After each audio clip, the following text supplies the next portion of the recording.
Good morning, everyone. Thank you for that kind introduction. So, to begin our discussion, we have a guide to leptospirosis awareness, to prevent the spread and to protect your health. Next slide, please.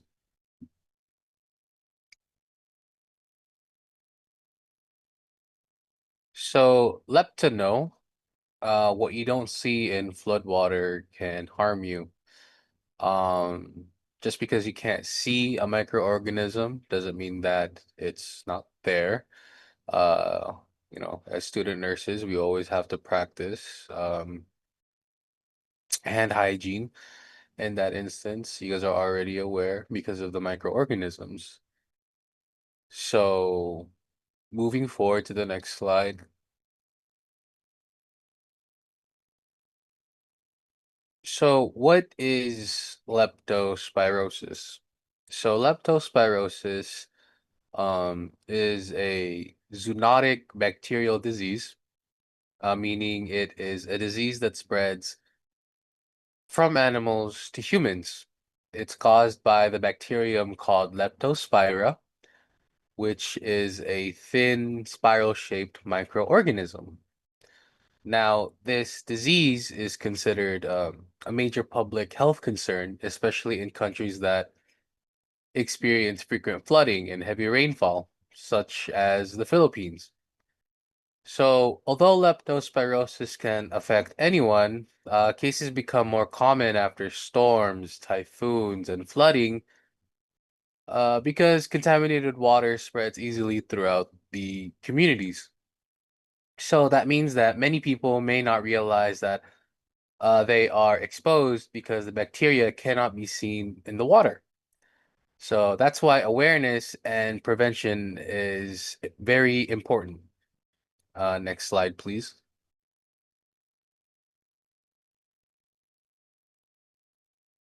So the structure of the bacteria. The bacteria Leptospira has a unique structure. It's very thin, microscopic, and it's shaped like a spiral or a corkscrew. So it moves by twisting like a rotating thread, which allows it to move easily through water and moist environments. Because of this spiral structure, the bacteria can quickly enter the body through small cuts or broken skin. It can also survive for weeks or even months in wet soil, canals, drainage systems, rice fields, as well as stagnant water. That's why floodwater becomes an ideal environment for spreading the bacteria and why people should never assume that floodwater is safe. Next slide, please.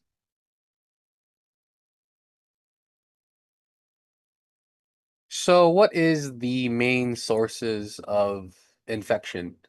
So the main sources of leptospirosis infection are animals such as rats, dogs, pigs, you have cattle, horses, even goats.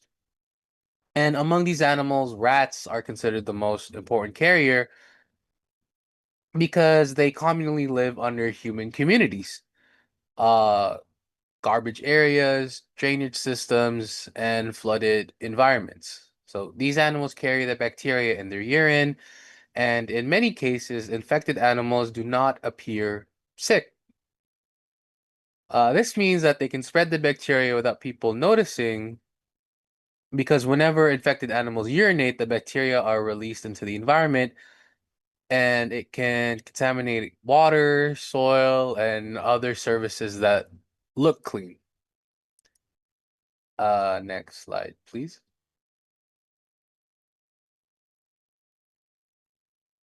So, where and when it happens? So, leptospirosis is common in tropical countries, as stated before, like the Philippines, and it usually increases during the rainy season, flood disasters, typhoons, as well as during, strong storms. So, flooding spreads contaminated water into homes and communities, while poor drainage causes stagnant water to collect.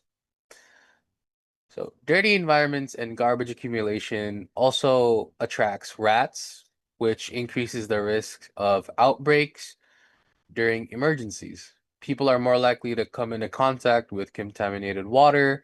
Certain groups are considered high risk because of their environment or occupation. Some of these include people living in flood-prone areas, farmers, livestock workers, sewage and garbage workers, rescue and disaster response teams, construction workers, fishermen, and other outdoor laborers. In crowded and urban communities with poor sanitation, the risk of leptospirosis becomes, a lot higher. Next slide, please.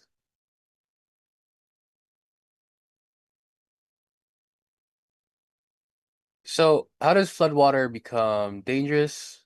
So, when there is heavy rain or flooding, animal urine mixes with floodwater, mud, soil, drainage systems, as well as canals. This contaminated water then becomes the main source of infection.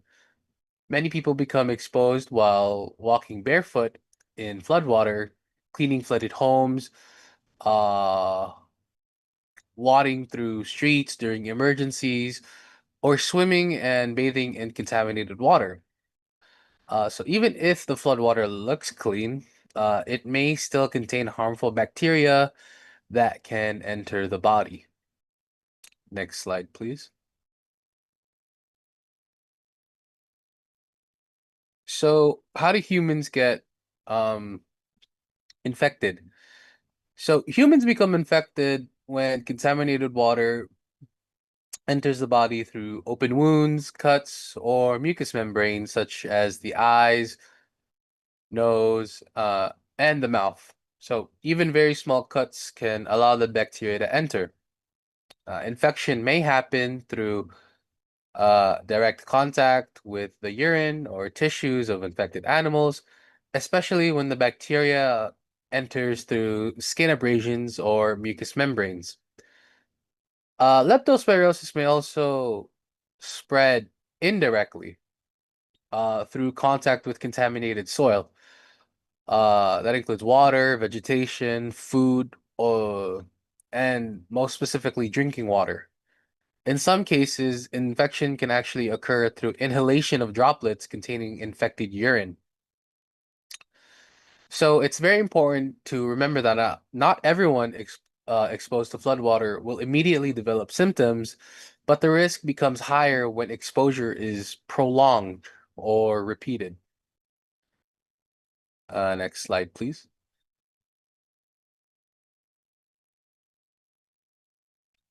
So how does it affect the body? So once the bacteria enters the body, it can quickly travel through the bloodstream.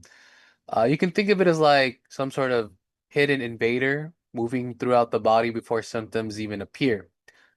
So from the bloodstream, the bacteria spreads to important organs such as the liver, kidneys, lungs, blood vessels, and even in severe cases, even the brain, as well as the nervous system.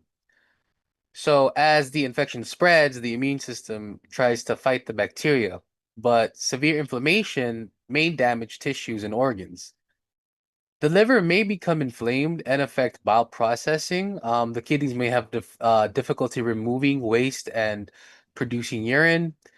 The lungs may become affected and interfere with breathing, and blood vessels may become inflamed as and leaky. Next slide, please.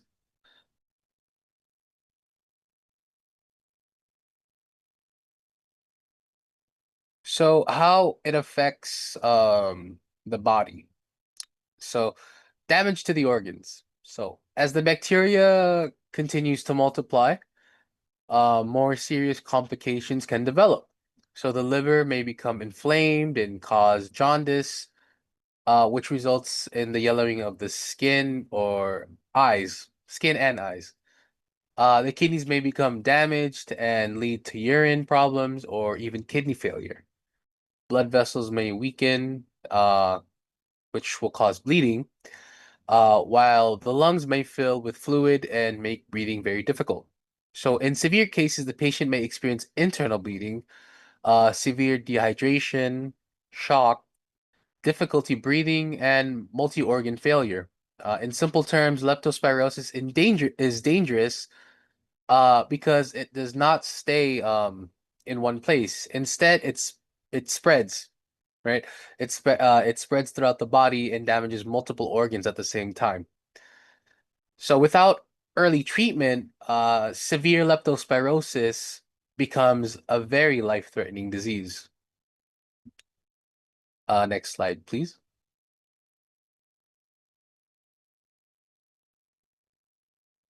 So the incubation period.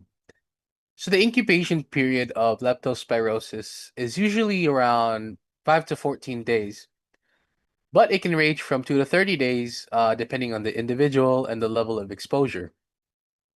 So this means a person may feel healthy today, but become sick several days or even weeks later because of the delayed appearance of symptoms.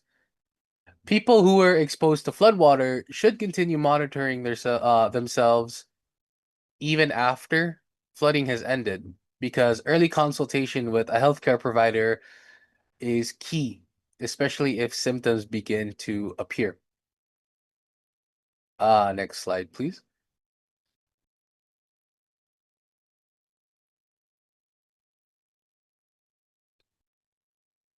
So here's an important reminder. Human infection with leptospirosis is usually accidental, and there is generally no human-to-human transmission. This means that the disease is not commonly spread through casual contact, such as talking, hugging, sharing food, or simply being in the same room with another person. The infection mainly comes from contaminated environments rather than infected individuals. However, healthcare workers still practice proper precautions when handling bodily fluids to prevent possible exposure. So now that we understand what leptospirosis is, how it spreads and how it affects the body, let's move on to the signs and symptoms and how to identify who is at most risk. Next slide, please.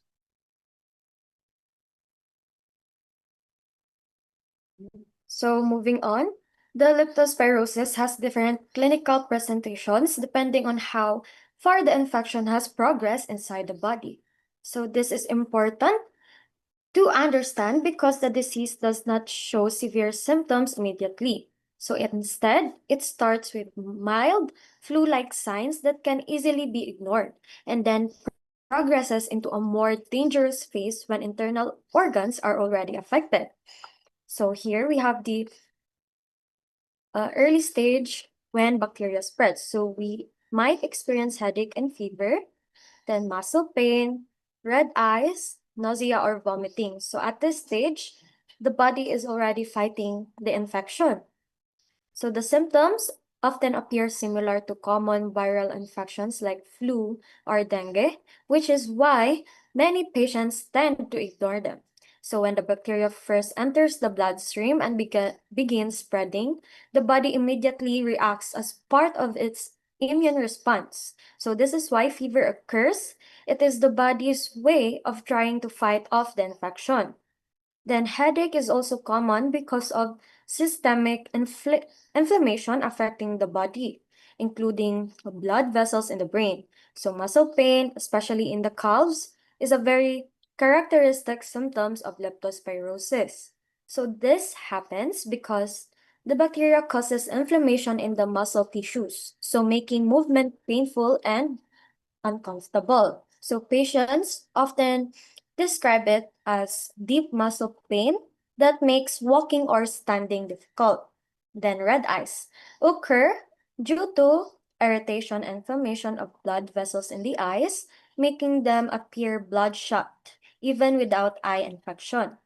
And then nausea and vomiting may also appear as the body reacts to toxins and infection in the bloodstream.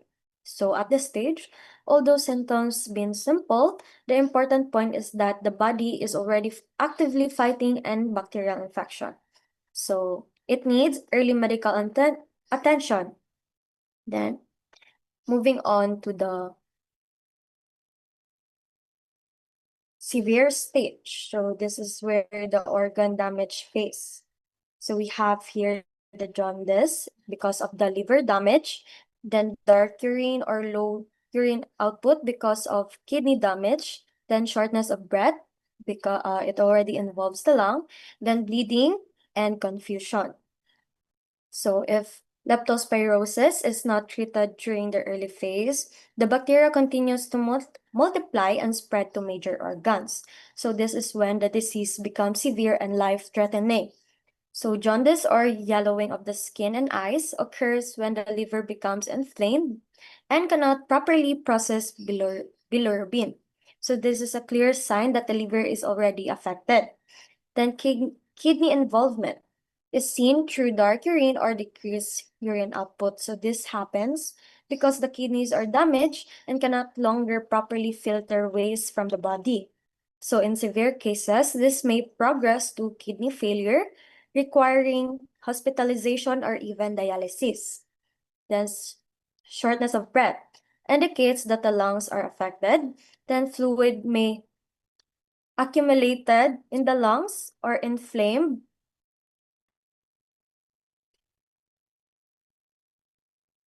may disrupt normal breathing function. Then patients may feel like they cannot get enough air even while resting.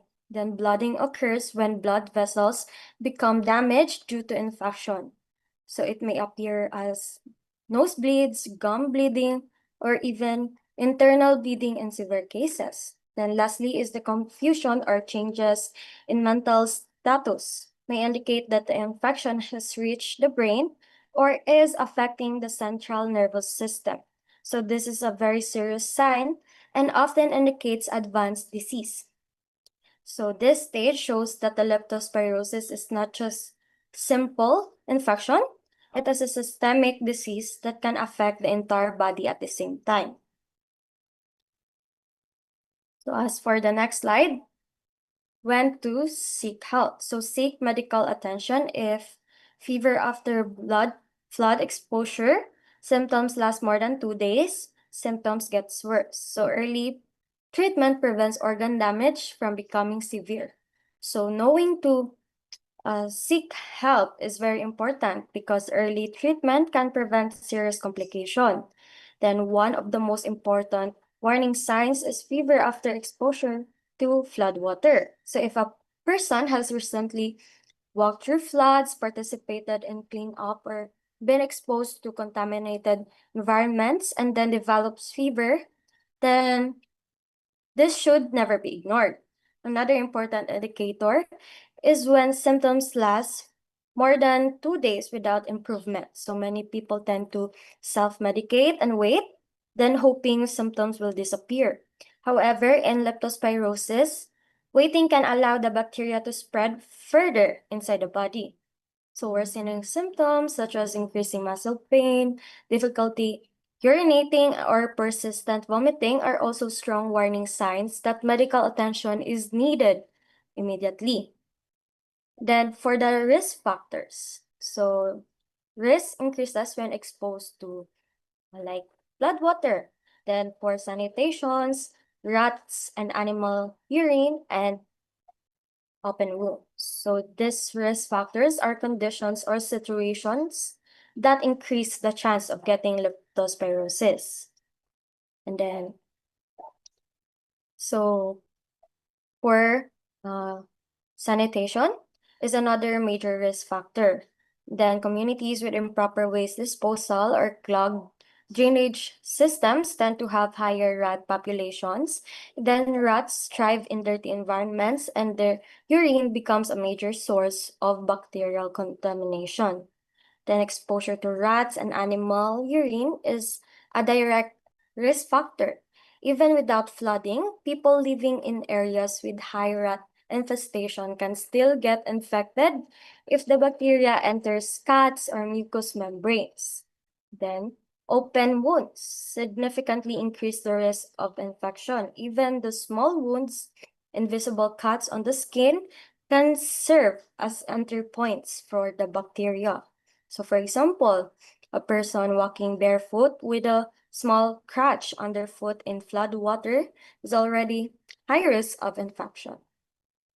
So now that we have fully understand the clinical presentation and risk factors of leptospirosis, it becomes clear that this disease starts with mild symptoms, can be quickly progress into severe organ damage if not addressed early.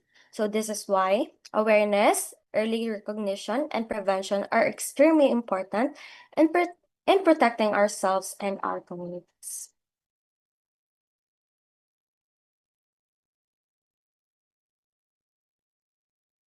So moving on, let's now proceed towards the prevention and control.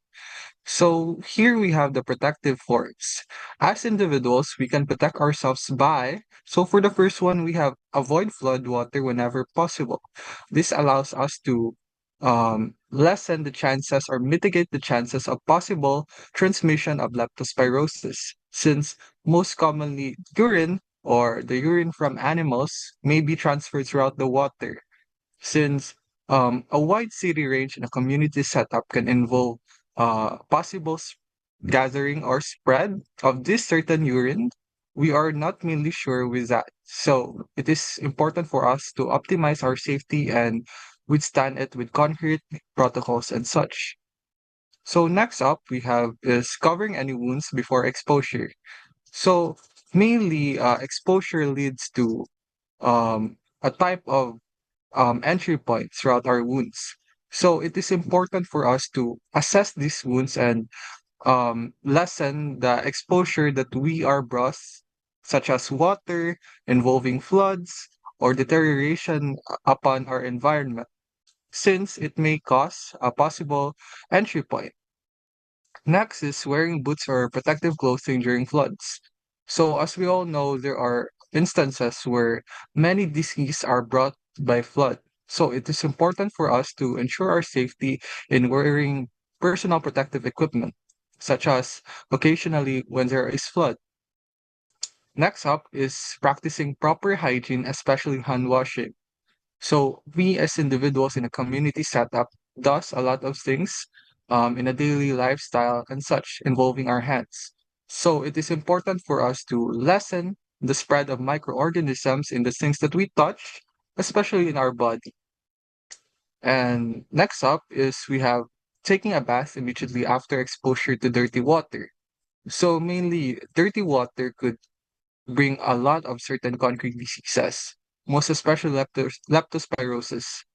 Since in a community setup, we are not sure if the environment is certainly clean and it may have risks for rats and such. So it is important for us to ensure our safety. So again, these simple actions can reduce the risk for infection and can optimize our safety. So next slide, please.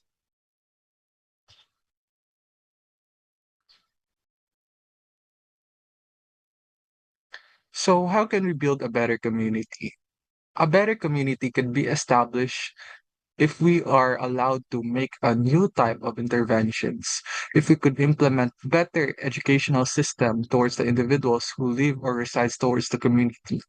This is also done for us to allow a potential solution for the problems that are brought by leptospirosis and other diseases mainly involving floods as well as animals.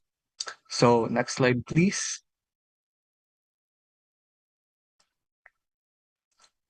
So next, we have maintaining clear surroundings. So proper waste disposal is done for us to deteriorate and manage the expense or the amount of event of garbages. This allows us to mitigate the risk of possible transmission throughout waste.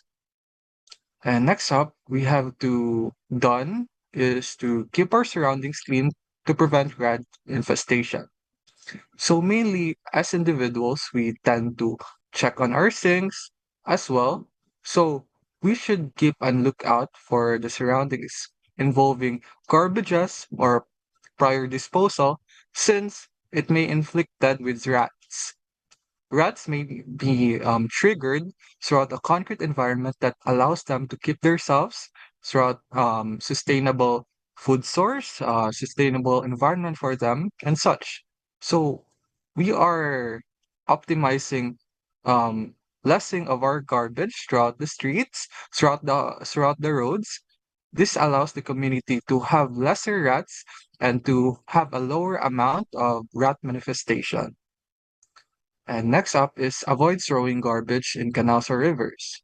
So, a dirty environment involving water could lead to possible diseases, most especially if there are people in the community who resides throughout the rivers or the canals or such. So, it is important for us to less these things for the rats to not inflict in this serious type of environment and such. So a clean environment means fewer rats, and fewer rats means less disease. So a daily reminder for us to optimize our environment, clean our surroundings, and also um, create a concrete solution in reducing waste. This involves in recycling, disposing our waste properly, and storing it properly. This is done again to lessen the rats. So next slide, please.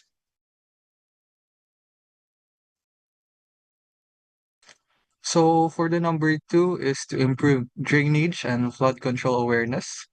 So report clogged drainage systems. So we have to create a concrete solution for this problem since the water that is gathered throughout a certain type of area may inflict potential problems involving leptospirosis since they may be inflicted with rat manifestation and the water will remain there, causing individuals near in the community to tend or to have a higher chance to gain leptospirosis.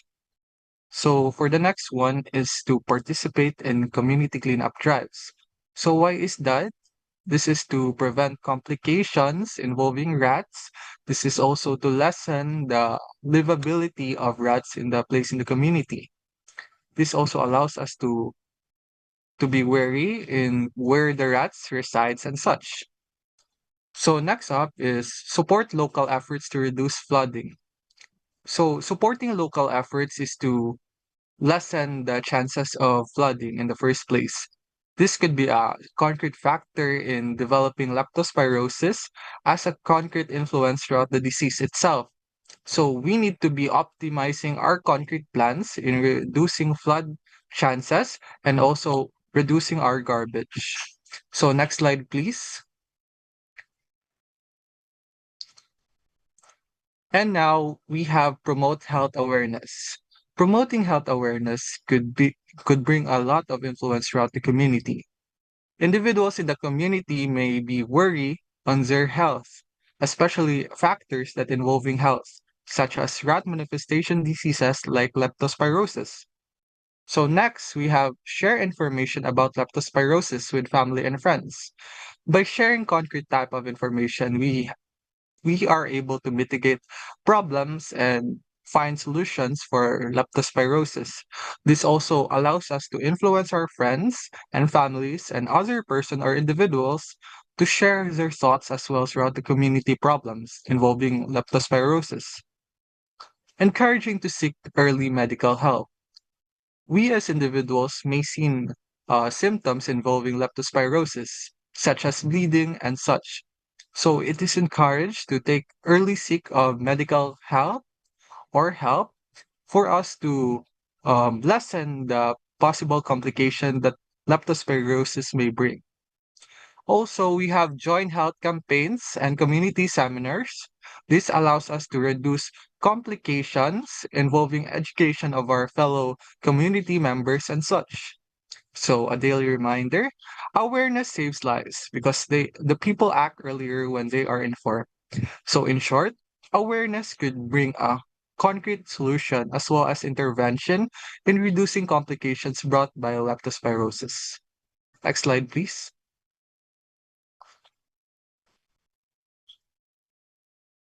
Practicing community responsibility. Do not ignore public health issues. So we as community members or officials should not ignore public health issues. Why? Since mainly the community suffers from it, as well as it ables to designate a concrete type of complications brought throughout the community members. It also seeks to become a solidify problem throughout the community members, and we have to make a concrete solution through it. And also, we have here is encourage cooperation, not negligence. Being in the community setup requires cooperation and not negligence. Why is that so? For us to mitigate the risks brought by leptospirosis, we must reform the possible environment for rat manifestations throughout the community for us to lessen leptospirosis and for us to do it in a long run scenario. Also, you must optimize helping others during floods safely. Since we are members of the community, we must help in ensuring that other individuals, such as kids, elderly, to be safe during these floods, since they are the ones who are less capable to manage during these scenarios, as well as the lower immune system in involving this type of scenario as well. So next slide, please.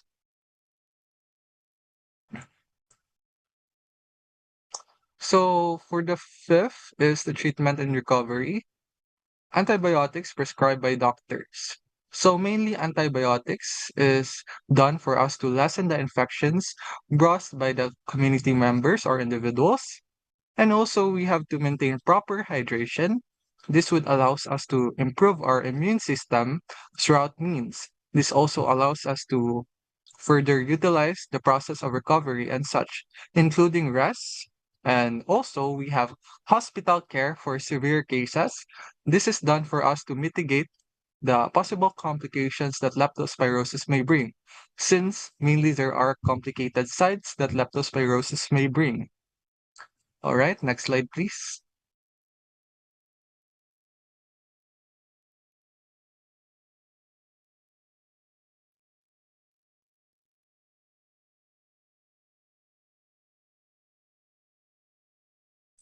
All right, so now let's proceed towards the government role, which is the barangay participation. Monitoring food-prone areas. This is important for us, or it is important for us to assess these areas in a type of scenario that we should approach a systematical approach that for us to lessen this mitigation of rat manifestations throughout the area. And next up, we have reporting suspected cases immediately. Reporting suspected cases helps us to mitigate the risk of possible case of leptospirosis. Also, we have supporting sanitation programs as well as drainage maintenance. This allows us to improve our education systems throughout our members of the community and also improving our problems with sanitation as well as clog systems in the canals and such. Also, we have here is encouraging residents to participate in community health activities. Encouraging community members to participate in community health activities will help to further improve our collaboration throughout the process. We also have support from the Department of Health and local health offices, providing free health information and awareness programs. And we also have conducting outbreak investigations and surveillance. These programs will exhibit the improvement of education systems on the importance of leptospirosis. Also, we have offering medicines and medical assistance during outbreaks. So this is done to lessen the possible infection that flood may bring and also the chances of leptospirosis. And also we have promoting prophylaxis and early consultation for exposed individuals. So providing early consultation for exposed individuals may mitigate the risk for leptospirosis as well as seek if they need hospital care or if they have a concrete diagnosis or symptoms involving leptospirosis. Also, we have coordinating with barangays during flood and emergencies. This is done to ensure proper documentation and protocols involvement. Next slide, please.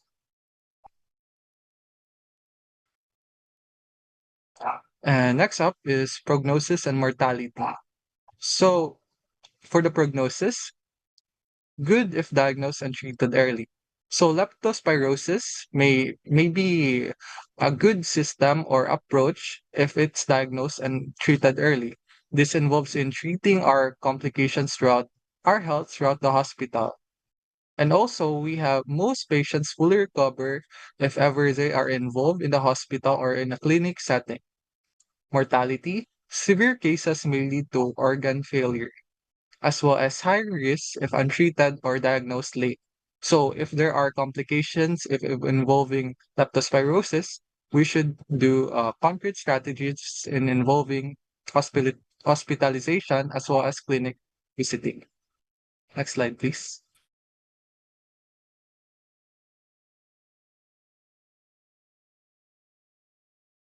So as we end this webinar, we want everyone to remember that awareness is only the first step. What truly protects us from leptospirosis is taking action and applying what we have learned in our daily lives. So hashtag leptoready means being prepared and protected against leptospirosis by practicing proper hygiene, avoiding flood waters when possible, and keeping our surroundings clean.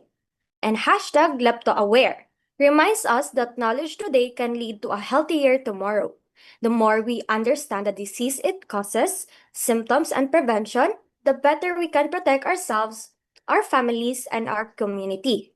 And lastly, hashtag leptoaction encourages all of us to turn awareness into action and prevention.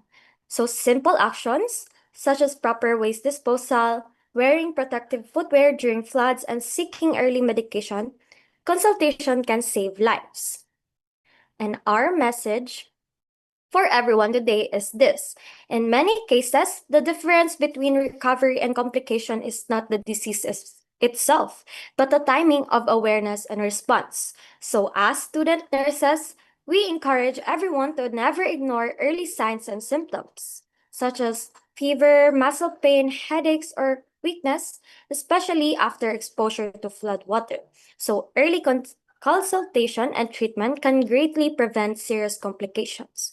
So we also advise the community to maintain cleanliness in their surroundings, properly dispose of garbage, control rodents, and practice safety measures during rainy seasons and floods. So remember, prevention starts with awareness, but recovery starts with early action. So together, through education, cooperation, and responsible health practices, we can help reduce cases of leptospirosis and build a healthier and safer community. So daghang salamat and stay safe, everyone.